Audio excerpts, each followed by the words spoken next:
Det er den 2. december. Det er flot vintervejr med sol og sne og omkring frysepunktet. Og vi er taget over til Centerpladsen foran 365.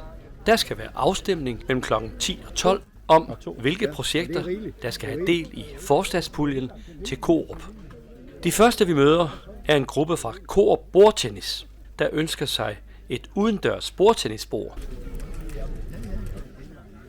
Og her er en gruppe, der mangler legeredskaber på et grønt område ved Lundegårdsparken.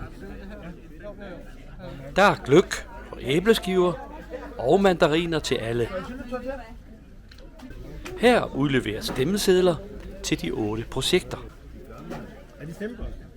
Mange borgere fra Coop er dukket op, for alle kan stemme, bare de er over 14 år.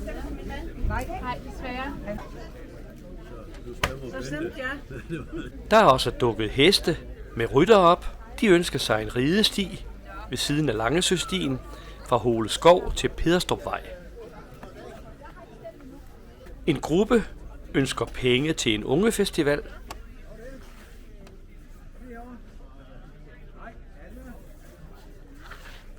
Der er rigtig gang i afstemningen.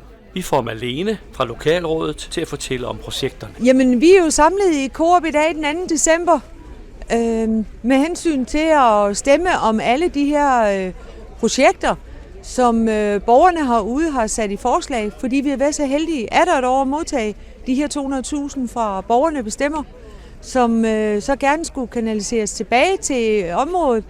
Og nu bliver det jo spændende. Vi starter med at tænde juletræet. Det er 0. klasserne, der har været og tænde det. Julemanden har været på besøg. Og nu har vi jo været så heldige med vejret. Det er da sådan en rigtig vintervejr, så der har været gløgg og æbleskiver. Der har faktisk været et rigtig flot fremmøde. Og så var vi det heldige uheld. For en del år siden, da vi havde vundet puljen også, der vandt Coop Lokalrådet faktisk penge til byskilte. Men dem har vi haft nogle udfordringer med, at vi ikke har kunne opnå de nødvendige tilladelser. Så de penge, de er gået tilbage, og dem har Odense Kommune så givet os lov til at lægge oven i dette års pulje. Så i stedet for de obligatoriske 200.000, vi har haft, så har vi faktisk 290.000 i år. Og der er 8 projekter til en samlet værdi af godt 350.000. Så det bliver jo spændende at se, hvem det er, der vinder. Men det bliver jo afgjort her i løbet af en times tid. Der er blandt andet 2, der har søgt til legepladser. Altså det ene til at etablere simpelthen en ny legeplads i et område, hvor der tidligere lå en legeplads, men hvor der ikke gør nu, og hvor der er opstået et behov for de mange unge tilflyttere. Så er der en anden, hvor man ønsker at lave den til lidt større børn i form af basketballnet. Så har vi en, der søger om bordtennisbord til udendørs. Så har vi en gruppe af ryttere, som gerne vil have anlagt et ridesport ud på Langesøstien, sådan så det er mere hensigtsmæssigt at ride og heller ikke genere gående og cyklister. Så har vi nogen, der søger om et foredrag med en kendt nyhedsvært, Steffen Kretz, i forhold til at fortælle om situationen i USA og hvordan den påvirker det internationale samfund. Så har vi, så har vi unge-gruppen, som jo tidligere har vundet til en ungefestival, og de søger igen. Det har faktisk været et rigtig, rigtig stort hit. Så er der en grundejerforening, der har ansøgt om at anlægge et biodynamisk blomsterbed og begynde det her. Vi satser meget i området her på bæredygtighed, bæredygtige lokalsamfund, og de vil så ligesom være pionerer i ude og få anlagt nogle bæredygtige fællesområder. Så det bliver også rigtig spændende. Så har vi faktisk et helt nyt og et noget større projekt med. Det er en forslagsstiller om at udsmykke tunnelen under Rugårdsvej over til skolen med kunst, og så lade borgerne og eleverne på skolen være med til at bestemme, hvilken slags kunst, og også være med til sammen med en kunstner at lave det. Det er også et spændende projekt, og det er jo et lidt større og noget helt andet. Så det bliver spændende at se, hvad der sker. Men det, man skal huske i de her projekter, det er jo, at de forslagsstillere, der kommer med det, de skal jo faktisk også udføre det. Lave en kontrakt med kommunen, og så sørge for, at det gælder efter altså gældende sikkerhedsregler og hvad der er. Så Det bliver godt. Det bliver rigtig godt. Og så i år, som noget helt nyt, så har Frederik 6. Hotel faktisk sponsoreret 2 gavekort til en middag.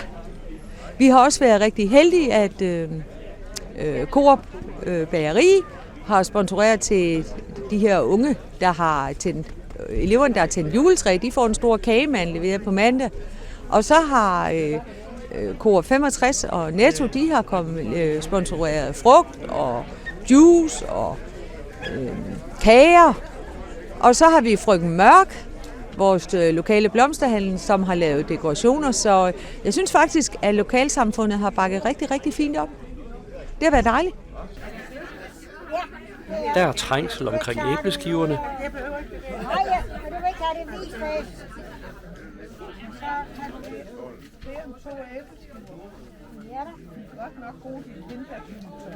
Jamen, der er desværre ikke mere. Så er optællingen i gang.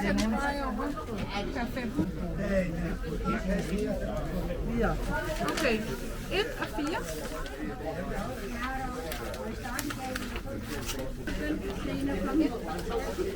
4 og 6. Og her er resultatet. Der er indkommet, der er 239, der er stemt. Det er så blevet til 478 krydser, der er sat. Der var gyldige, der var 8 stemmer, der var ugyldige. Men de har fordelt sig sådan, så det projekt, der fik flest stemmer, det fik 105 stemmer, det var Coop Bordtennis. Det projekt, der fik næstflest stemmer, det fik 84 stemmer. Det var Coop Ungeklub, Ungefestivalen. Det, der så fik... Beløbet til Coop Bordtennis, det var 29.000. Coop Ungeklub, det var 50.000. Tredjepladsen, det er Grundejerforeningen Lykken. Det er en legeplads. De fik 78 stemmer, og de får 50.000. Fjerdepladsen, de fik 58 stemmer. Det var ridesporet. De har søgt om 50.000. Og femtepladsen, og der var 53 stemmer. Og det bliver så lige lidt, fordi der, hvis man lige regner sammen, vi havde 290.000, så er der 111.000 tilbage. Og det er faktisk udsmykning af tunnelen, som har vundet det. Og der skal vi så lige, om I kan realisere projektet for de 111.000. Ja. Lundgårdsparken Biodynamisk Blomsterbed, de fik 31 stemmer. Gårdhaven, Grundejerforeningen Gårdhaven med basketballnet fik 34 stemmer. Aktiv Coop med foredrag fik 35 stemmer. Så det har jo været en succes. Jeg synes der alligevel, der var mange projekter, som kom i spil. Så det skal I have mange tak for. Og held og lykke. Jeg vil lige sige jer med projekterne. I vil høre nærmere fra Odense Kommune. Der skal jo indgås nogle kontrakter med kommunen omkring etablering og penge og sådan noget. Men der hører I altså fra borgmestersekretæren.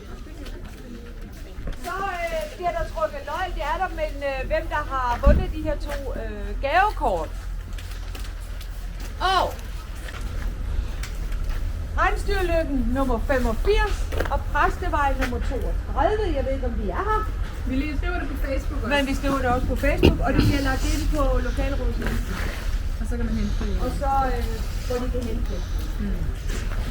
Så tak for i dag, og fortsat god weekend.